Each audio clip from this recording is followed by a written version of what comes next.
Video में मैं आपको दे दूं। तो अभी देख लो, सवाल ये है कि सर हम इसका फॉर्म भरे या नहीं भरे, क्योंकि इसके पीछे एक कारण है कि हमें ड्यूटी कितनी मिलेगी, क्या पूरे साल हमें ड्यूटी मिलेगी या फॉर्म भरवा के सिलेक्शन होने के बाद में हमें घर बिठा दिया जाएगा। एक सवाल ये आ रहा है। दूसरा सवाल है कि गांव वाले इसमें फार्म नहीं भर सकते। ये बात तो मैंने कल भी आपको बताई थी, इसको लेकर मैं और आपको स्पष्ट कर देता हूं। और स्थायी है या नहीं है इसको लेकर भी बात करेंगे, और किसको फॉर्म भरना चाहिए किसको नहीं चाहिए इसको लेकर भी हम बात करने वाले हैं। तो सबसे पहले तो पहला जो सवाल है आपका कि ड्यूटी कितनी आएगी, तो मैंने आपको बोला था 6 से 7 महीने आप एवरेज लेकर चलो कि एक साल में 6 से 7 महीने आपकी जो ड्यूटी है वो आ जाएगी।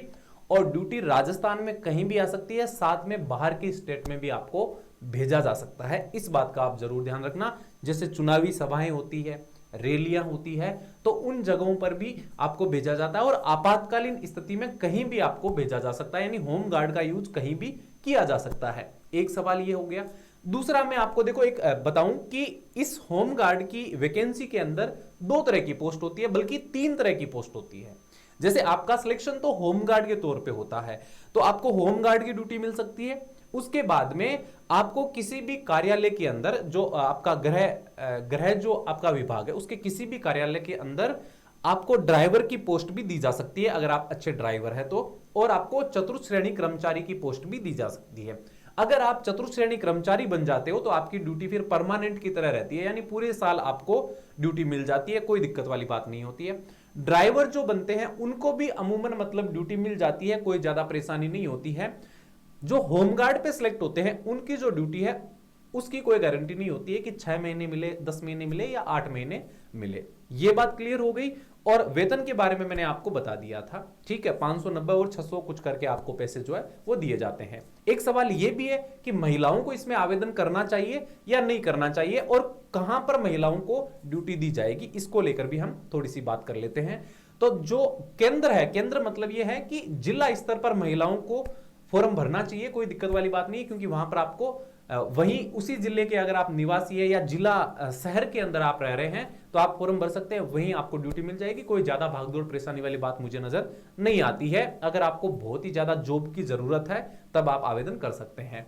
और जो बाहर के हैं या ग्रामीण अंचल की महिलाएं हैं, जो बाहर की महिलाएं हैं, उनके लिए थोड़ा सा इनकन्वेंसेबल हो सकता है कि भाई वहां जाकर ड्यूटी करना, अप डाउन करना, ठीक है, तो वो थोड़ा सा हो सकता है कि कंफर्टेबल ना हो। तो उस बात को लेकर तो डिसीजन आपको खुद को लेना है। अभी और आपका सवाल ये कि गांव वाले फॉर्म भर सकते हैं या नहीं, तो बिल्कुल आप फॉर्म भर सकते हो। आप जिस जिले के निवासी हो उसी जिले से आप फॉर्म भर सकते हो, अन्य किसी जिले से आप फॉर्म नहीं भर सकते हो। कहने का मतलब यह है कि आपका मूल निवास प्रमाण पत्र चेक किया जाएगा, आपका उसी जिले का होना पाया जाना जरूरी है, अन्यथा आपका जो आवेदन है वो रद्द हो जाएगा और आपका आगे सिलेक्शन इसके अंदर नहीं होगा। परीक्षा इसमें नहीं करवाई जाएगी। 50 अंकों का सिलेक्शन का क्राइटेरिया रखा गया है, जिसमें शारीरिक दक्षता परीक्षा, विशेष योग्यता, 5 नंबर का आपका जो इंटरव्यू है वो इसमें रखा गया है। और उसके बारे में मैंने आपको कल के वीडियो में बहुत ही डिटेल से सारी बातें बता दी है। इसके बाद में स्थायी है या नहीं है, तो स्थायी है वैसे तो देखा जाए तो कोई दिक्कत वाली बात नहीं है, सरकारी आपको सैलरी देती है। हाँ, इस बात को लेकर भी एक सवाल था कि सैलरी टाइम पर मिलती है या नहीं मिलती। तो देखो, वैसे तो टाइम पर ही मिलती है, लेकिन कभी 3 महीने 4 महीने लेट हो जाता है, वो एक अलग बात है। लेकिन जो सैलरी आपकी बनती है वो कहीं नहीं जाती है, वो मिल जाती है, खाई नहीं जाती है। जैसे प्राइवेट सेक्टर में डर रहता है कि कोई सैलरी खा ना जाए, वो डर यहां पर नहीं है। आपने जितनी ड्यूटी दी है, जितनी आपकी अटेंडेंस है ड्यूटी रजिस्टर में, उसके हिसाब से आपको पैसे मिल जाते हैं। कभी कभार क्या विभाग में लेट हो जाता है हिसाब किताब लगाना, तो उस वजह से 2-2.5 महीने 3 महीने भी लग जाते हैं, कोई बड़ी बात नहीं है। और महीने टू महीने भी सैलरी आ सकती है, इसमें भी कोई बड़ी बात नहीं है। अब स्थायी अस्थायी वाली मैं आपको बता दूं, जैसे हर बार सरकार कुछ ना कुछ दावे करती है, तो इस बार भी जो हमारे राजस्थान के मुख्यमंत्री हैं उन्होंने ये बात कह रखी है कि मैं जो होम गार्ड है उनको चतुर्थ श्रेणी कर्मचारी में स्थायी कर सकता हूं। अब देखो करते हैं या नहीं करते वो आगे की बात है, लेकिन भर्ती आपके सामने है। आवेदन किसको करना चाहिए? अगर आप राजस्थान पुलिस में नौकरी करना चाहते हैं, डिफेंस फील्ड में नौकरी करना चाहते हैं, कहीं सिलेक्शन नहीं हुआ है, नौकरी की बहुत ज्यादा जरूरत है, तो आप आराम से इसमें अप्लाई कीजिए और सिलेक्शन ले लीजिए, क्योंकि आपको फाइनेंशियल जो है स्ट्रॉन्ग पोजीशन में ये नौकरी लाकर खड़ा कर देगी। कहने का मतलब ये कि 15-20 हजार रुपए आपके अकाउंट में आना शुरू हो जाएंगे, तो आप कहीं ना कहीं अच्छी स्थिति में आ सकते हो।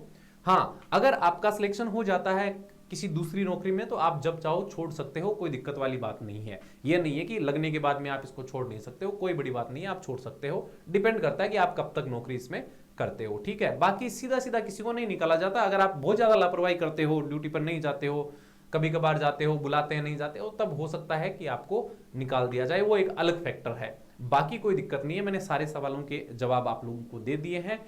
और कौन लोग आवेदन करने जा रहे हैं जरूर कमेंट बॉक्स में बताना। और 12 जनवरी से ऑनलाइन एप्लीकेशन फॉर्म स्टार्ट हो जाएंगे और